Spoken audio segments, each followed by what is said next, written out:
Hello, good morning all.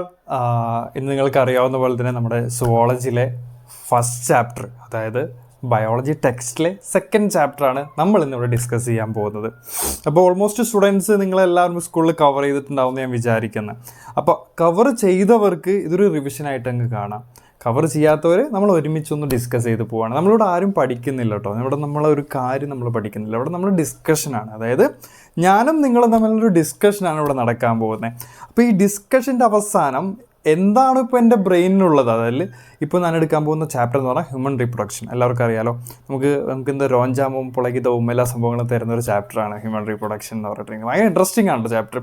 അതുപോലെ തന്നെ നമ്മുടെ എക്സാംസിന് ഏറ്റവും കൂടുതൽ ക്വസ്റ്റ്യൻസ് ചോദിക്കുന്ന ഒരു പാർട്ട് കൂടിയാണ് ഹ്യൂമൻ റീപ്രൊഡക്ഷൻ എന്ന് പറഞ്ഞത്. കാരണം നമ്മൾ ക്വസ്റ്റ്യൻ പേപ്പേഴ്സൊക്കെ റെഫർ ചെയ്ത് നോക്കുമ്പോൾ ഏറ്റവും കൂടുതൽ ക്വസ്റ്റ്യൻസ് വരുന്നതും അതുപോലെ തന്നെ മാർക്ക് ഒത്തിരി നമുക്ക് കിട്ടാൻ ചാൻസ് ഉള്ള ഒരു ചാപ്റ്ററാണ് ഹ്യൂമൻ റീപ്രൊഡക്ഷൻ എന്ന് പറയുന്നത്. അപ്പോൾ ഈ ചാപ്റ്റർ നമ്മൾ പഠിക്കേണ്ട ആവശ്യമില്ല, നമ്മൾ ഇത് ഇവിടെ തന്നെ ഡിസ്കസ് ചെയ്യാണ്.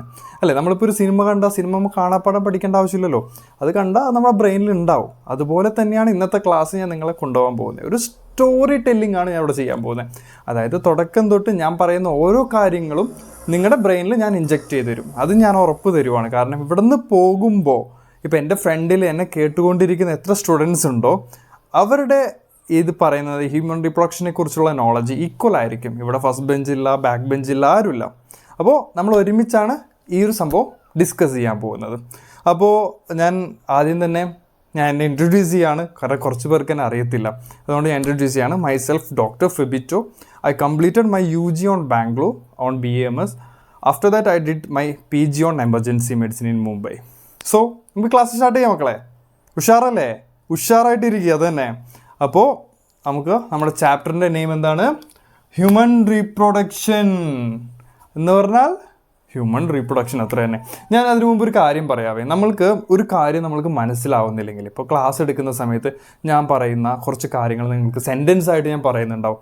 മേ ബി നിങ്ങൾക്ക് മനസ്സിലാവത്തില്ല അത്. സോ അങ്ങനെയുള്ളപ്പോൾ അതുപോലെ തന്നെ ഞാൻ ബുദ്ധിമുട്ടിയിരുന്നൊരു കാര്യമായിരുന്നു ക്വസ്റ്റ്യൻ റീഡിംഗ് എന്ന് പറഞ്ഞിട്ടുണ്ടെങ്കിൽ. ആൻസർ ആക്ച്വലി ക്വസ്റ്റ്യൻ്റെ ഉള്ളിൽ തന്നെ ഉണ്ടാവും, ബട്ട് നമ്മൾ ആ വായിച്ചെടുക്കുന്നിട്ട് നമ്മുടെ ബ്രെയിനിലേക്ക് അത് നമുക്ക് എത്തിക്കാൻ പറ്റുന്നില്ല. അങ്ങനെയുള്ള ഒരു സമയത്ത് ഞാൻ ഉപയോഗിച്ചുകൊണ്ടിരുന്നൊരു ടെക്നിക്ക് ഐഡിയാസ് ഉണ്ട്. അതെന്താണെന്ന് വെച്ചിട്ടുണ്ടെങ്കിൽ സ്പ്ലിറ്റിംഗ് എന്നാണ് പറയുന്നത്. അതായത് ഒരു വാക്ക്, ഇപ്പോൾ ഒരു സെൻറ്റൻസ് നമുക്ക് കിട്ടുവാണേ, അത് നമുക്ക് വായിച്ചിട്ട് മനസ്സിലാവുന്നില്ല. അത് സ്പ്ലിറ്റ് ചെയ്യുക, നമ്മൾ 2ആയിട്ടോ 3ആയിട്ടോ സ്പ്ലിറ്റ് ചെയ്യുക. സ്പ്ലിറ്റ് ചെയ്തിട്ട് പയ്യെ വായിച്ചു നോക്കി, മനസ്സിലാവും. ഇപ്പോൾ ഹ്യൂമൻ റീപ്രൊഡക്ഷൻ എന്ന് പറഞ്ഞാൽ ഈസി വേർഡാണ്, 2 വേർഡാണ് ഹ്യൂമൻ റീപ്രൊഡക്ഷൻ. കിട്ടിയില്ലേ? അതുപോലെ തന്നെ ഇപ്പോൾ ഞാനൊരു സെൻറ്റൻസ് പറയും, ഇത് കഴിഞ്ഞിട്ട് ഹ്യൂമൻ റീപ്രൊഡക്ഷൻ്റെ ഒരു ഡെഫിനിഷൻ ഞാൻ പറയാം. അപ്പോൾ അത് കുറച്ച് പേർക്ക് മനസ്സിലാവും, കുറച്ച് പേർക്ക് മനസ്സിലാവത്തില്ല. അപ്പോൾ അങ്ങനെയുള്ള ടൈമിൽ ഇപ്പോൾ ഒരു ക്വസ്റ്റ്യൻ വായിച്ചിട്ട് 2 പ്രാവശ്യം നമ്മൾ റീഡ് ചെയ്തിട്ടുണ്ടെങ്കിൽ ആ സംഭവം നമുക്ക് മനസ്സിലാവും, അല്ലേ? അപ്പോൾ നമുക്ക് ക്ലാസ് സ്റ്റാർട്ട് ചെയ്യാം. അപ്പോൾ എന്തെങ്കിലും ഡൗട്ട് ഉണ്ടെങ്കിൽ ജസ്റ്റ് ആ ഭാഗത്ത് ജസ്റ്റ് ഒന്ന് റൗണ്ട് ചെയ്ത് വെച്ചാൽ ക്ലാസ്സിൻ്റെ അവസാനം നമ്മൾക്ക് അത് ഡീൽ ചെയ്യാം. ഓക്കെ അല്ലേ മക്കളെ? സ്റ്റാർട്ട് ചെയ്യല്ലേ? ഓക്കെ. അപ്പോൾ മക്കളെ, എന്താണ് റീപ്രൊഡക്ഷൻ എന്ന് പറഞ്ഞിട്ടുണ്ടെങ്കിൽ നമ്മൾ സാധാരണ പറയുന്ന പോലെ പ്രത്യുൽപാദനം എന്ന് മാത്രം പറഞ്ഞ് നമുക്ക് റീപ്രൊഡക്ഷൻ ഒതുക്കാൻ പറ്റുമോ? ഇല്ല.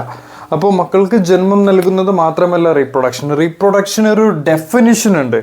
അപ്പോൾ ആ ഡെഫിനിഷൻ നമ്മൾ എങ്ങനെ പറയും? ഞാൻ പോയിന്റ് ചെയ്ത് പറയാവേ. It is the production of offsprings of the same individual. മൂന്നാമത്തെ, with or without fusion of gametes. അപ്പോൾ സെറ്റായില്ലേ?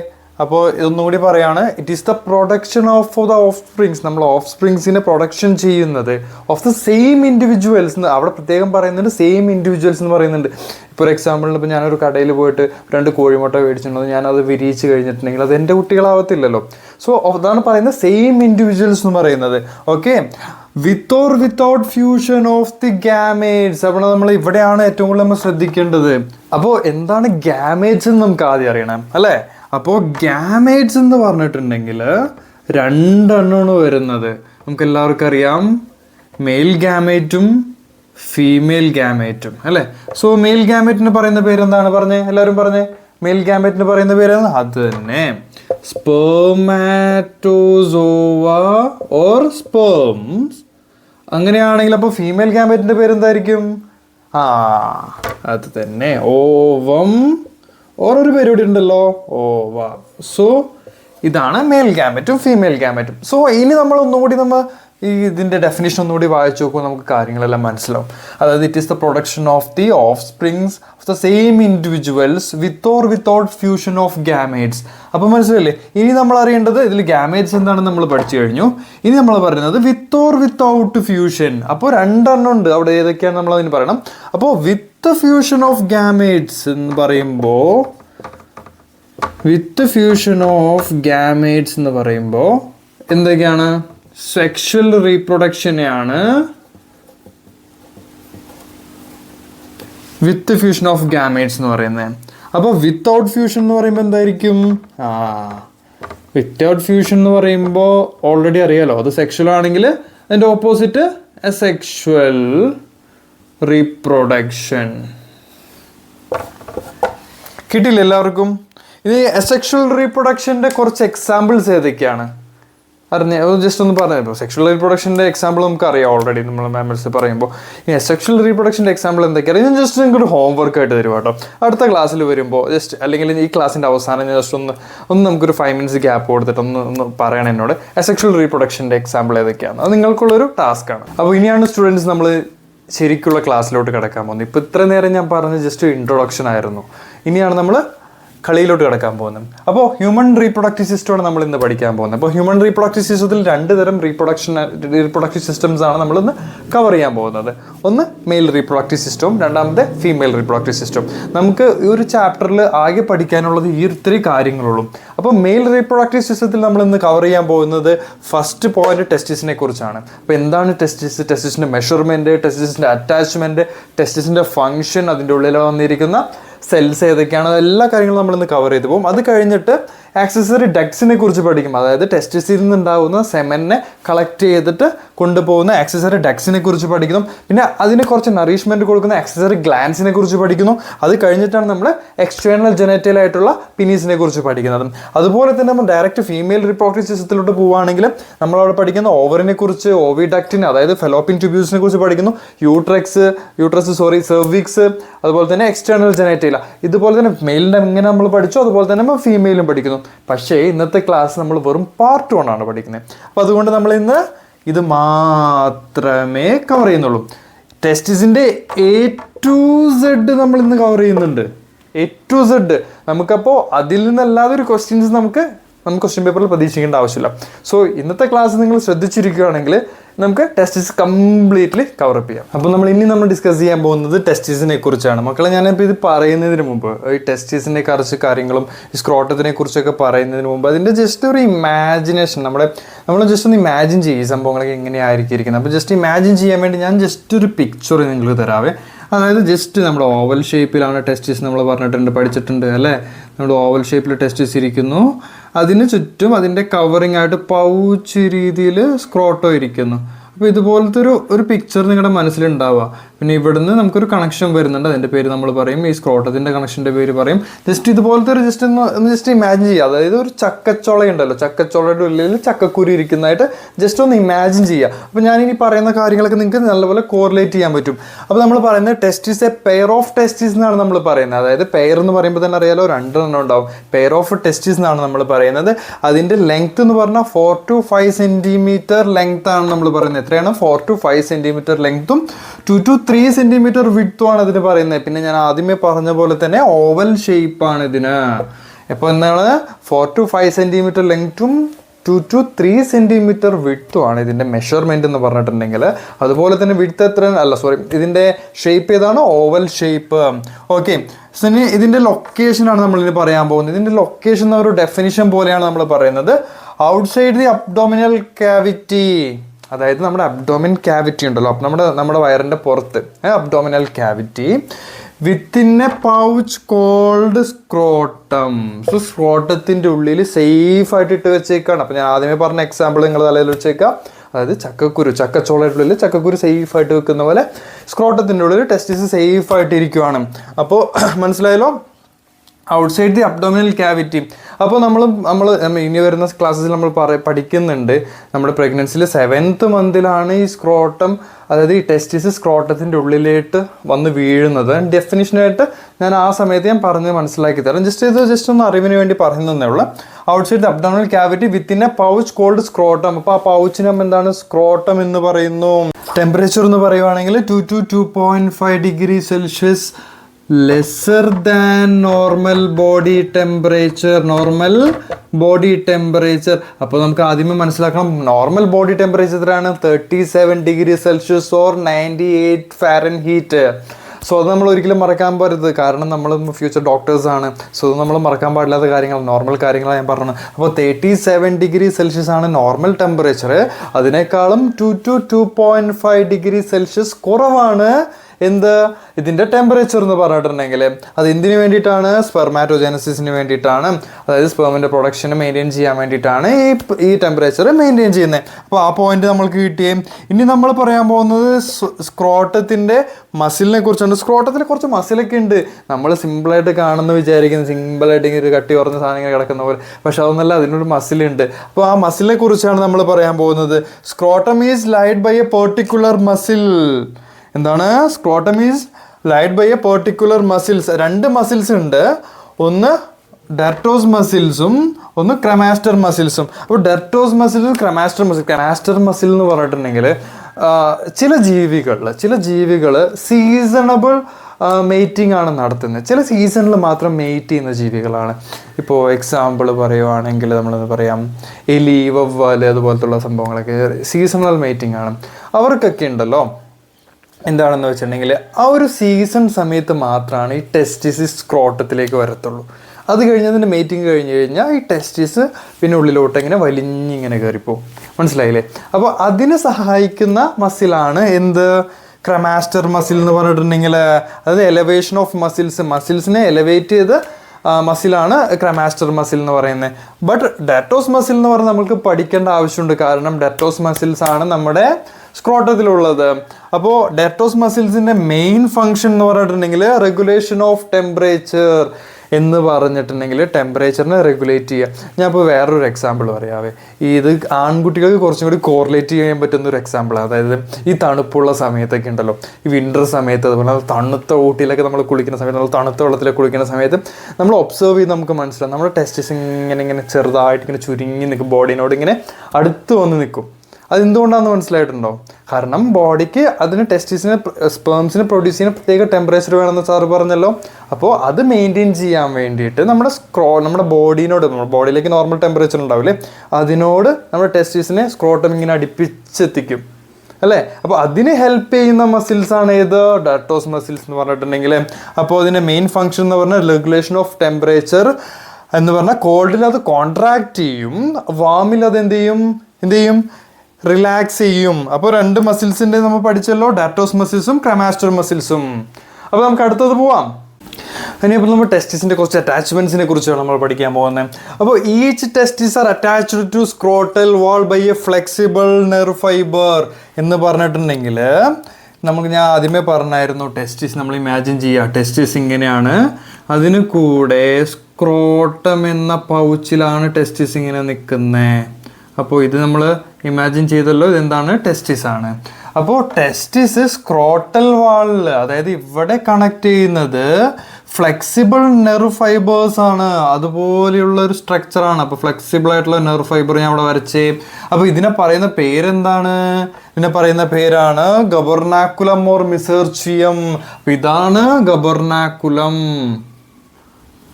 Or mesorchium. അതായത് testis attached to scrotal wall by a flexible nerve fibre is called gubernaculum Ernakulam.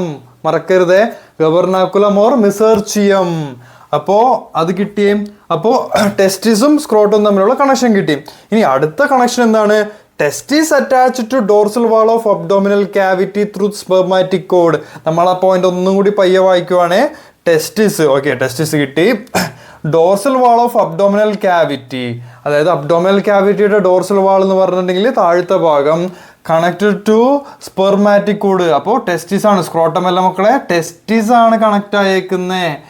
അതായത് dorsal wall of the abdominal cavity ആയിട്ട് എന്താണ്, അപ്പോൾ ഇതിനെയാണ് നമ്മൾ എന്ത് പറയുന്നത്, സ്പെർമാറ്റിക്കോഡ്. കിട്ടിയില്ലേ? ഇനി അടുത്തൊരു കണക്ഷനും കൂടി ഉണ്ട്. ഇപ്പോൾ നമുക്ക് ടെസ്റ്റിസ് സ്ക്രോട്ടായിട്ടുള്ള കണക്ഷൻ കിട്ടി, ടെസ്റ്റിസ് അബ്ഡോമിനൽ ക്യാവിറ്റി ആയിട്ടുള്ള കണക്ഷൻ കിട്ടി. ഇനി സ്ക്രോട്ടം എവിടെയാണ് കണക്ട് ചെയ്യുന്നതാണ് നമ്മൾ പഠിക്കാൻ പോകുന്നത്. Scrotum connected with the pelvic cavity through the inguinal canal. മനസ്സിലായില്ലേ? അപ്പോൾ നമ്മളുടെ ഈ ഏരിയ, നമ്മുടെ ഹിപ്പിൻ്റെ സെൻട്രൽ പോർഷനിലുള്ള ഏരിയ നമ്മൾ ഇൻഗ്വൈനൽ കനാൽ എന്നാണ് പറയുന്നത്. മനസ്സിലായില്ലേ? അപ്പോൾ ഈ സ്ക്രോട്ടം, അതായത് ഈ ചക്കച്ചോള, ഞാൻ എക്സാമ്പിൾ പറഞ്ഞ പോലെ ചക്കച്ചോള കണക്റ്റ് ആയത് എവിടേക്കാണ്, ഇൻഗ്വൈനൽ കനാലായിട്ട്. അപ്പോൾ ഇൻഗ്വൈനൽ കനാൽ എന്ന് കേൾക്കുമ്പോൾ തന്നെ നിങ്ങൾക്കറിയാം ഇൻഗ്വൈനൽ ഹെർണിയ. അപ്പോൾ ഇൻഗ്വൈനൽ ഹെർണിയനെ കുറിച്ച് നമ്മൾ പഠിക്കാം. ഞാനിപ്പോൾ ഡീറ്റെയിൽ ആയിട്ട് പോകുന്നില്ല, ഡീറ്റെയിൽ ആയിട്ട് നിങ്ങൾക്ക് പറഞ്ഞു തരാം. ഞാൻ ജസ്റ്റ് ഒന്ന് എക്സാമ്പിൾസ്, നോട്ട്സ്, പോയിന്റ് പറഞ്ഞു പോകുന്നുള്ളൂ. അപ്പോൾ 3 കണക്ഷൻസ് കിട്ടി. അതായത് ടെസ്റ്റിസ് കണക്റ്റ് അയക്കുന്നത് കിട്ടി, സ്ക്രോട്ടം കണക്റ്റ് ആയത് കിട്ടി. നിങ്ങൾക്ക് 3 കണക്ഷൻസ് എല്ലാം മനസ്സിലായി. ഇനി നമ്മൾ പറയാൻ പോകുന്നത് സ്ക്രോട്ടത്തിൻ്റെ കുറച്ച് ലെയേഴ്സിനെ കുറിച്ചാണ്. അതായത് അതിനെ കുറച്ച് അതിനെ പ്രൊട്ടക്ട് ചെയ്യുന്ന കുറച്ച് ലെയേഴ്സ് ഉണ്ട്. അത് ഒറ്റൊരു ലെയർ കൊണ്ടല്ല സ്ക്രോട്ടം ഉണ്ടായിരിക്കുന്നത്. നമ്മൾ പറയുന്നുണ്ടല്ലോ, സ്ക്രോട്ടം എന്ന് പറഞ്ഞാൽ പൗച്ചാണ്. പൗച്ച് ഷേപ്പിലാണ് അത് ഇരിക്കുന്നത്. അതായത് നമ്മളെ ടെസ്റ്റിസിനെ പ്രൊട്ടക്ട് ചെയ്യുന്ന ഫംഗ്ഷനാണ് സ്ക്രോട്ടം എന്ന് പറയുന്നത്. അപ്പോൾ സ്ക്രോട്ടത്തിൻ്റെ ലെയേഴ്സ് 5 ലെയേഴ്സാണ് നമ്മൾ പറയുന്നത്. ഈ 5 ലെയേഴ്സിനും സാർ ഒരു ഷോർട്ട് ഫോം ഉണ്ടാക്കി തന്നിട്ടുണ്ട്. അതായത് ജസ്റ്റ് ഞാൻ ഒരു കഥ പോലെ പറഞ്ഞുതരാം. എൻ്റെ ഒരു പഴയ ക്ലാസ്സിൽ സുധി എന്ന് പറഞ്ഞ ഒരു കുട്ടി ഉണ്ടായിരുന്നു കേട്ടോ. ഭയങ്കര കുരുത്തക്കേട് എന്ന് പറഞ്ഞാൽ അങ്ങേയറ്റം കുരുത്തക്കേടായിരുന്നു അവനെ. അവൻ എന്ത് ചെയ്യും, ഈ ക്ലാസ് ടൈമിലൊക്കെ സാർമാർ ക്ലാസ് എടുക്കുന്ന സമയത്ത് പേപ്പർ ബോൾസ് ഒക്കെ ഉണ്ടാക്കിയിട്ട് വേറെ പിള്ളേരെ മെതിക്കുന്ന എറിഞ്ഞുകൊണ്ടിരിക്കും. അപ്പോൾ ദേഷ്യം കയറിയിട്ട് സാർ എന്ത് പറയും, സുധി സിറ്റ് സുധി എരിക്കി കൂട്ടാ എന്ന് പറഞ്ഞാൽ സിറ്റ് സുധി എന്ന് പറയും. അപ്പോൾ സിറ്റ് സുധി എന്നുള്ളതാണ്, അല്ല സുധി സിറ്റ് എന്നുള്ളതാണ് നമ്മളുടെ സ്ക്രോട്ടത്തിൻ്റെ ലെയേഴ്സിൻ്റെ ഷോർട്ട് ഫോം എന്ന് പറയുന്നുണ്ടെങ്കിൽ. അപ്പോൾ സുധിയുടെ സാർ എടുത്തിട്ടുണ്ട് Sudhi, SDE Sudhi short form എടുത്തിട്ടുണ്ട്. ഫസ്റ്റ് ലെറ്റേഴ്സ് വെച്ചിട്ട് സിറ്റിൻ്റെ SIT സിറ്റ് എടുത്തിട്ടുണ്ട്. അപ്പോൾ 6 ലെയേഴ്സ് നമുക്ക് ഇവിടെ കിട്ടി. അപ്പോൾ ഫസ്റ്റത്തെ ലെയർ നമ്മൾ എന്ത് പറയും, എസ് വെച്ചിട്ട് സ്കിന്ന് വന്നു. രണ്ടാമത്തെ ലെയറിന് ഡെർട്ടോസ് മസിൽസ് വന്നു. മൂന്നാമത്തേത് എക്സ്റ്റേണൽ സ്പെർമാറ്റിക് ഫേഷ്യ വന്നു. നാലാമത്തത് സ്പെർമാറ്റിക് ഫേഷ്യ തന്നെ വന്നു. അഞ്ചാമത്തത് എക്സ്റ്റേണൽ കഴിഞ്ഞ പിന്നെ എന്താണ്, ഇന്റേണൽ സ്പെർമാറ്റിക് ഫേഷ്യ. പിന്നെ എന്തിനാണ് നമ്മൾ പ്രൊട്ടക്ട് ചെയ്യുന്നത്, ടെസ്റ്റിസിനെ. ഈസി ആയില്ലേ മക്കൾക്ക്? ഇപ്പോൾ സ്ക്രോട്ടത്തിൻ്റെ ലെയേഴ്സിൻ്റെ പേര് പറഞ്ഞാൽ എന്ത് പറയണം, സുധി സിറ്റ് എന്ന് പറയണം. അതായത് SDE SIT ഇത് വെച്ചിട്ടുള്ള ഓരോ നെയിംസ് ആണ് ഇതിൻ്റെ സ്ക്രോട്ടത്തിൻ്റെ ലെയേഴ്സ് എന്ന് പറഞ്ഞാൽ. ഇതിലിപ്പോൾ ഡൗട്ട് ഒന്നും ഇല്ലല്ലോ. നമുക്കിനിപ്പോൾ സ്ക്രോട്ടത്തിൻ്റെ ഓൾമോസ്റ്റ് എല്ലാ കാര്യങ്ങളും നമ്മൾ കവർ ചെയ്തിട്ടുണ്ട്. നമുക്ക് NCERT കൊടുത്തതിനേക്കാളും കൂടുതൽ കാര്യങ്ങൾ സാറ് ഡിസ്കസ് ചെയ്തിട്ടുണ്ട്. ഇനി നമ്മൾ ടെസ്റ്റിസിലോട്ട് തന്നെ വീണ്ടും പോവുകയാണ്. അപ്പോൾ ഇത്രയും നേരം നമ്മൾ സ്ക്രോട്ടത്തിനെ കുറിച്ച് നല്ലപോലെ പഠിച്ചു, ടെസ്റ്റിസിൻ്റെ പുറത്തുള്ള കാര്യങ്ങളെല്ലാം പഠിച്ചു. പിന്നെ ടെസ്റ്റിസിൻ്റെ അകത്ത് കയറി നമുക്കൊന്ന് കളിക്കാം അല്ലേ. അപ്പോൾ ടെസ്റ്റിസിനെ സാറ് ലോഞ്ചിറ്റ്യൂഡിൽ ഒന്ന് കട്ട് ചെയ്ത് നോക്കാൻ പോവാണ്. അപ്പോൾ അതിൻ്റെ ഉള്ളിൽ എന്തൊക്കെ കാണണേ നമുക്കൊന്ന് നോക്കാം കേട്ടോ. അപ്പോൾ ടെസ്റ്റിസിനെ നമ്മൾ ലോഞ്ചിറ്റ്യൂഡിൽ ഇങ്ങനെ കട്ട് ചെയ്തിട്ട് മുട്ട കട്ട് ചെയ്യുന്ന പോലെ കട്ട് ചെയ്യുമ്പോൾ അതിൻ്റെ അകത്ത് ഇതുപോലത്തെ കുറേ ലൊബ്യൂൾസ് കാണാൻ പറ്റും. ലൊബ്യൂൾസ് എന്ന് പറഞ്ഞിട്ടുണ്ടെങ്കിൽ നമുക്കിത് ഇപ്പോൾ എന്താ കാണാം, മലയാളത്തിൽ പറയുവാണെങ്കിൽ കുറേ കള്ളികൾ കാണാൻ പറ്റും. നമ്മളൊക്കെ മെഡിസിൻ പഠിക്കുമ്പോൾ ഫസ്റ്റ് ഇയറിൽ തന്നെ കുറേ ഓർഗൻസ് നമ്മൾ പഠിക്കേണ്ട ആവശ്യമായിട്ടുണ്ട്. ഇപ്പോൾ ലങ്സ് പഠിക്കണം, ലിവർ പഠിക്കണം, അതുപോലെ കുറേ ഓർഗൻസ് നമ്മൾ പഠിക്കണം. അപ്പോൾ അതിലേക്കുള്ള കള്ളികളെ നമ്മൾ പറയുന്ന, ഇപ്പോൾ ലങ്സിൽ നമ്മൾ പറയുവാണെങ്കിൽ റൈറ്റ് ലെങ്കിൽ 3 ലോബ്സ് ഉണ്ട്, ലെഫ്റ്റ് ലെങ്കിൽ 2 ലോബ്സ് ഉണ്ട്. അത് ചെറിയ ചെറിയ കള്ളികളുണ്ട്. അതുപോലെ നമ്മൾ പറയും ഇവിടെ കുറേ ലൊബ്യൂൾസ് ഉണ്ട്. അപ്പോൾ ലൊബ്യൂൾസ് പേര് മറക്കരുത്, അതിന് വേണ്ടിയിട്ടാണ് സാർ എക്സാമ്പിൾ തന്നത്. അപ്പോൾ നമുക്ക് ഇതിനെ കട്ട് ചെയ്യുമ്പോൾ, ടെസ്റ്റിസിനെ ലോഞ്ചിറ്റ്യൂഡിൽ കട്ട് ചെയ്യുമ്പോൾ നമുക്കിവിടെ ലൊബ്യൂൾസ് കാണാൻ പറ്റും. എന്താണ്, ടെസ്റ്റിക്കുലാർ ലൊബ്യൂൾസ്. അപ്പോൾ ടെസ്റ്റിക്കുലാർ ലൊബ്യൂൾസ് എത്ര എണ്ണമുണ്ട് എന്ന് പറഞ്ഞേ, ടെസ്റ്റിക്കുലാർ ലൊബ്യൂൾസ് എത്ര എണ്ണമുണ്ട്? അപ്പോൾ ടെസ്റ്റിക്കുലാർ ലൊബ്യൂൾസ് നമുക്ക് 200 മുതൽ 250 ലൊബ്യൂൾസ് നമുക്ക് ഒരു ടെസ്റ്റിസിൽ കാണാം. മനസ്സിലായില്ലേ? 200 മുതൽ 250 വരെ. ചില ബുക്കിൽ 300 എന്ന് തന്നിട്ടുണ്ട്, പക്ഷേ നമുക്ക് NCERTയിൽ 200 മുതൽ 250 എന്ന് വരെയാണ്. അപ്പോൾ നമുക്കത് മാത്രം പഠിച്ചാൽ മതി. അപ്പോൾ പിന്നെ ഇത് ലോബ് കാണുന്നുണ്ട്. അപ്പോൾ ലോബ് ഇങ്ങനെ കാലിയായിട്ടിട്ട് ശരിയാവില്ലല്ലോ. അപ്പോൾ അതിൻ്റെ ഉള്ളിൽ ഹൈലി കോയിൽഡ് ആയിട്ടുള്ള ചെറിയ ട്യൂബ്സ് ഉണ്ട്. അതിനെ പറയുന്ന പേരെന്താണ്, ഹൈലി കോയിൽഡ് ആയിട്ടുള്ള ചെറിയ ചെറിയ ട്യൂബ്സ് ഉണ്ട്. അപ്പോൾ ചില ലോബ്സിൻ്റെ ഉള്ളിൽ ഒരു ട്യൂബും, ചില ലോബ്സിൻ്റെ ഉള്ളിൽ 2 ട്യൂബും, ചില ലോബ്സിൻ്റെ ഉള്ളിൽ 3 ട്യൂബും ഉണ്ടാവും. അപ്പോൾ ട്യൂബ് എന്ന് പറയുന്നത്, ട്യൂബ് എന്ന് പറഞ്ഞാൽ ഒരു പിസോക്കില്ല. അപ്പോൾ നമുക്ക് അതിൻ്റെ പേര് കൊടുക്കാം അല്ലേ, സെമിനിഫെറസ് ട്യൂബ്യൂൾസ്. മക്കളെ അവിടെ നിന്ന് ശ്രദ്ധിക്കണേ, ലോബ്സ് എന്ന് പറയുമ്പോൾ ലൊബ്യൂളും ട്യൂബ് പോലെ ഇരിക്കുന്നതുകൊണ്ട് ട്യൂബ്യൂൾസ് എന്നാണ് പറയുന്നത്. പിന്നെ പ്രത്യേകം പറയുന്നുണ്ട് ഹൈലി കോയിൽഡ് എന്ന് പറയുന്നുണ്ട്. അപ്പോൾ ശ്രദ്ധിക്കണേ, ഹൈലി കോയിൽഡ് എന്ന് പറയുന്നത് ഇങ്ങനെ ചുരുങ്ങി കോയിൽ പോലെ വളഞ്ഞും ചിരിഞ്ഞൊക്കെ ഇരിക്കുന്ന ട്യൂബ്യൂൾസിനാണ് സെമിനിഫറസ് ട്യൂബ്യൂൾസ് എന്ന് പറയുന്നത്. അപ്പോൾ ഇത് ചില ലോബ്സിൻ്റെ അകത്ത് ഒരു സെമിനിഫറസും, ചിലതിനകത്ത് 2ഉം, ചിലതിനകത്ത് 3ഉം. അപ്പോൾ സെമിനിഫറസ് ട്യൂബ്യൂൾസ് എത്ര എണ്ണം ടോട്ടൽ ഉണ്ടാവും അത് ജസ്റ്റ് ഞാൻ ഒരു ബൈ ഹാർട്ട് പറഞ്ഞുതരാം. ഇപ്പോൾ ഒരെണ്ണം വെച്ചിട്ടാണെങ്കിൽ നമുക്ക് 200 മുതൽ 250 വരെയിട്ട് എന്തുണ്ട് ടെസ്റ്റിക്കുലാർ ലോബ്യൂൾസ് ഉണ്ട്. അപ്പോൾ ഒരെണ്ണം വെച്ചിട്ടാണെങ്കിൽ 250ൽ 250 ഉണ്ടാവും, 2 എണ്ണം വെച്ചിട്ടാണെങ്കിൽ 500 ഉണ്ടാവും, 3 എണ്ണം വെച്ചിട്ടാണെങ്കിൽ 750 ഉണ്ടാവും.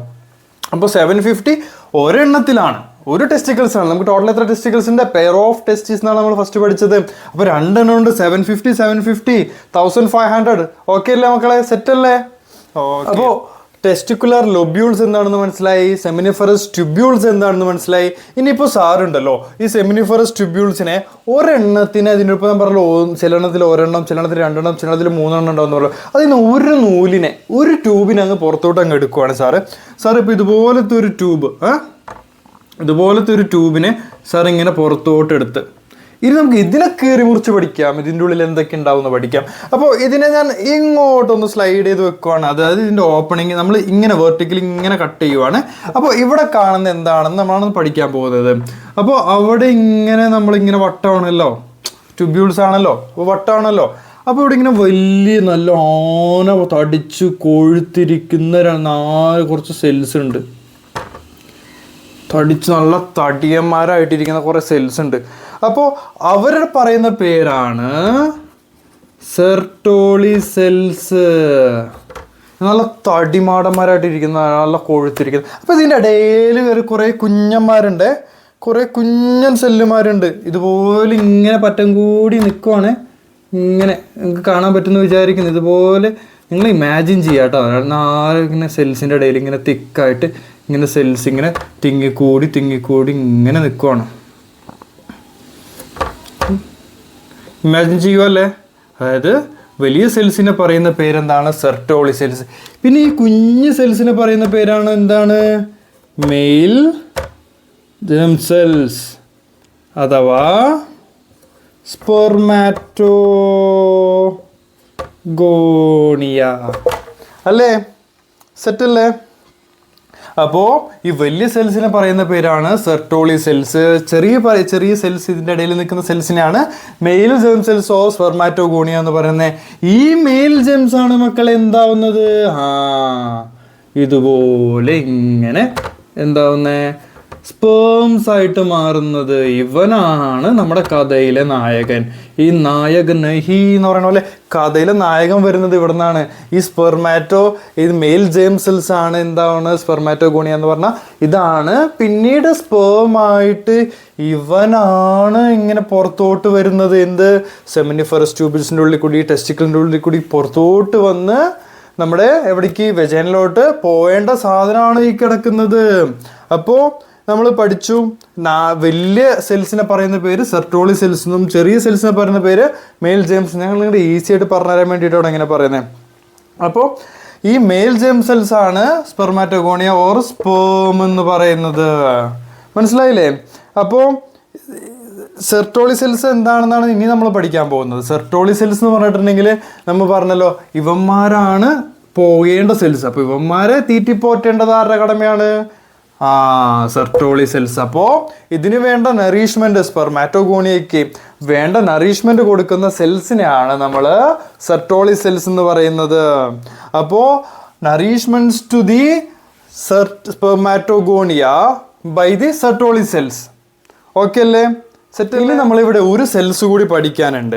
അതായത് സാറ് പറഞ്ഞു നമ്മൾ എന്താ പറയുന്നത്, സെമിനിഫറസ് ട്യൂബ്യൂൾസ് കീറി മുറിച്ച് നോക്കുമ്പോൾ നമ്മൾ സെർട്ടോളി സെൽസിനെ കുറിച്ചും മെയിൽ ജെം സെൽസിനെ കുറിച്ചൊക്കെ പഠിച്ചു. അപ്പോൾ നേരത്തെ പറഞ്ഞല്ലോ ഒരു ലൊബ്യൂളിൻ്റെ ഉള്ളിൽ 1 മുതൽ 3 വരെ സെമിനിഫറസ് ട്യൂബ്യൂൾസ് ഉണ്ടാവും. അപ്പോൾ ഞാനപ്പോൾ ഈ ഒരു ലോബിന് ഇങ്ങ് എടുക്കുവാണ്. നമ്മൾ ഈ കാണുന്ന ഒരു ലോബിനെ സാർ ഇങ്ങ് എടുക്കുവാണേ. ഇങ്ങനെ എടുത്തിട്ട് ഇതാണ് ലോബ് എന്ന് ഇമാജിൻ ചെയ്യുക. അപ്പോൾ ലോബിൻ്റെ ഉള്ളിൽ ഓൾറെഡി നമ്മൾ പഠിച്ചിട്ടുണ്ടായിരുന്ന 2 എണ്ണമാണ്, ഇപ്പോൾ 3 എണ്ണം വരയ്ക്കുന്നില്ല, 2 എണ്ണം, അത് 2 സെൽസിന് നമ്മൾ വരയ്ക്കുകയാണ്. അതായത് ഇതിൻ്റെ ഉള്ളിൽ നമ്മൾ സെർട്ടോളി സെൽസിനെ വരയ്ക്കുന്നു, ജേം സെൽസിനെ വരയ്ക്കുന്നു. മനസ്സിലായല്ലോ? കാണാമെന്ന് വിചാരിക്കുന്നേ. നമ്മൾ ഇതിപ്പോൾ ഇതിനെ തന്നെ സാർ ഇവിടെ 2 എണ്ണത്തിനെ വരച്ചു. ഇതിൻ്റെ ഇടയിലായിട്ട് കുറച്ച് സെൽസ് കുഞ്ഞന്മാർ ഇങ്ങനെ നിൽക്കുന്നുണ്ട്. ഇവരുടെ ഇടയിലായിട്ട് ലൈ ചെയ്യുന്നതുകൊണ്ട് ഞാൻ ഈസി ആയിട്ട് പറഞ്ഞുതരാണ്. ഇവന്മാരെ വിളിക്കുന്ന പേരാണ്, എന്താ വിളിക്കുന്നേ? ലൈഡിങ് സെൽ. സെല്ലല്ല, സെൽസ് അല്ലേ? അപ്പോൾ ലൈഡിങ് സെൽസ് ഓർ ഇൻഡസ്ട്രീഷ്യൽ സെൽസ് എന്നും വിളിക്കും നമ്മൾ ഇവരെ. അപ്പോൾ ഇതിൻ്റെ ഉള്ളിൽ വരുന്ന സെമിനിഫറസ് ട്യൂബിൾസിൻ്റെ ഉള്ളിൽ നമ്മൾ കീറി മുറിച്ച് നമ്മൾ 3 തരം സെൽസിനെ പഠിച്ചു. ഇൻഡസ്ട്രീഷ്യൽ സെൽസ് എന്നും ഇൻഡസ്ട്രീഷ്യൽ സെൽസ് എന്നും നമ്മൾ ഇവരെ വിളിക്കും. അപ്പോൾ ഇതിനകത്ത് ഇപ്പം ഇത്രേ പഠിക്കാനുള്ളൂ. പിന്നെ ഒരു കാര്യം പറയാം, ലൈഡിങ് സെൽസിൻ്റെ ഫംഗ്ഷൻ എന്താണ്? നമ്മൾ ഇതിൻ്റെ 2ൻ്റെ ഫംഗ്ഷൻ നമ്മൾ പറഞ്ഞപ്പോൾ ലൈഡിങ് സെല്ലിൻ്റെ ഫംഗ്ഷൻ എന്ന് പറഞ്ഞിട്ടുണ്ടെങ്കിൽ നമ്മുടെ production of the androgen or testosterone, നമ്മുടെ മെയിൽ ആണിനെ ആണാക്കുന്ന ഒരു ഹോർമോണാണ് എന്ത് മക്കളെ? ടെസ്റ്റോസ്റ്റിറോൺ എന്ന് പറഞ്ഞാൽ. അപ്പോൾ ടെസ്റ്റോസ്റ്റിറോണിൻ്റെ മെയിൻ പ്രൊഡക്ഷൻ വരുന്നത് എവിടെ നിന്നാണ്? ലൈഡിങ് സെൽസിൽ നിന്ന്, അതായത് ഇൻഡസ്ട്രീഷ്യൽ സെൽസിൽ നിന്നാണ് ടെസ്റ്റോസ്റ്റിറോൺ ഉത്ഭവം. അപ്പോൾ നമുക്ക് ഒന്നും കൂടി നോക്കാവേ, ഒന്ന് ഫ്ലോ ചാർട്ട് പോലെ പോവാണ്.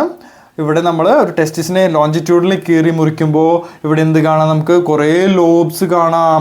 ലോബ്സിൻ്റെ ഉള്ളിൽ നമ്മൾ ആ ലോബ്സിന് എന്ത് പറയുന്നു? ടെസ്റ്റിക്കുലാർ ലോബ്യൂൾ എന്ന് പറയുന്നു. അത് കഴിഞ്ഞിട്ട് അതിൻ്റെ ഉള്ളിൽ നോക്കുമ്പോൾ തിക്കായിട്ട് ഹൈലി കോയിൽഡ് ആയിട്ടുള്ള കുറേ ട്യൂബ്യൂൾസ് കാണാം. അതിന് നമ്മൾ സെമിനിഫർ ട്യൂബ്യൂൾ എന്ന് പറയുന്നു. അതിൽ നിന്നൊരു ട്യൂബ്യൂളിനെ സാറിങ് പുറത്തെടുത്തു, ഇങ്ങനെ വട്ടനെ അങ്ങ് കീറി മുറിച്ച് നമ്മളത് നോക്കുമ്പോൾ അതിൽ വലുപ്പമുള്ള കുറച്ച് സെൽസ് കാണാം. ആ സെൽസ് നമ്മൾ സെർട്ടോളി സെൽസ് എന്ന് പറയുന്നു. അതിൻ്റെ സൈഡിലായിട്ട് നമുക്ക് ചെറിയ ചെറിയ മെയിൽ ജേം സെൽസിനെ കാണാം, ഓർ സ്പെർമാറ്റോഗോണിയെ കാണാം. അപ്പോൾ ആ സ്പെർമാറ്റോഗോണിയ ആണ് സ്പേമായിട്ട് മുന്നിലോട്ട് പോകുന്നത്. ആ സ്പെർമാറ്റോഗോണിയെ നറിഷ് ചെയ്യുന്ന, തീറ്റിപ്പോറ്റുന്ന കടമയാണ് സെർട്ടോളി സെൽസിൻ്റേത്. ഇനി അത് കഴിഞ്ഞിട്ട് നമ്മൾ ഒരു ലോബ്സ് ഇങ്ങനെ തന്നെ എടുത്ത് നോക്കുമ്പോൾ അതിൻ്റെ ഉള്ളിൽ നമുക്ക് എന്ത് കാണാം? 2ൻ്റെ ഇടയിലായിട്ട് ലൈഡിങ് സെൽസ് ഓർ ഇൻഡസ്ട്രീഷ്യൽ സെൽസിനെ കാണാം. ഈ ഇൻഡസ്ട്രീഷ്യൽ സെൽസ് ആണ് മെയിൽ ഹോർമോൺ ആയിട്ടുള്ള ആൻഡ്രോജൻ ഓർ ടെസ്റ്റോസ്റ്റിറോൺ പ്രൊഡക്ഷൻ ചെയ്യുന്നത്. എല്ലാവർക്കും ക്ലിയർ ആയേ? നമ്മൾ ഇനി ടെസ്റ്റിസിനെ കുറിച്ചുള്ള ഓൾമോസ്റ്റ് എല്ലാ കാര്യങ്ങളും പഠിച്ചു കഴിഞ്ഞു. ഇനി നമ്മൾ പോകാൻ പോകുന്നത് ആക്സസറി ഡക്സിനെ കുറിച്ച് പഠിക്കാനാണ്. പക്ഷേ ഇന്നത്തെ ക്ലാസ്സിൽ സർ ഇത്ര എടുക്കുന്നുള്ളൂ. ഇനിയുള്ള ക്ലാസ് നമ്മൾ ക്ലീൻ ആയിട്ട് ആക്സസറി ഡക്സിനെയും ആക്സസറി ഗ്ലാൻസിനെയും കുറിച്ച് പഠിക്കുന്നതായിരിക്കും. അപ്പോൾ ഇത്രയും നിങ്ങൾക്ക് നല്ലപോലെ ക്ലിയർ ആയി, നല്ല പച്ചവെള്ളം പോലെ സാർ പറഞ്ഞെന്ന് വിശ്വസിക്കുന്നു. നിങ്ങൾ എൻജോയ് ചെയ്തെന്ന് വിചാരിക്കുന്നു. സോ നമുക്ക് അടുത്ത ക്ലാസ്സിൽ കാണാം. Stay blessed, stay focused. All the best, students.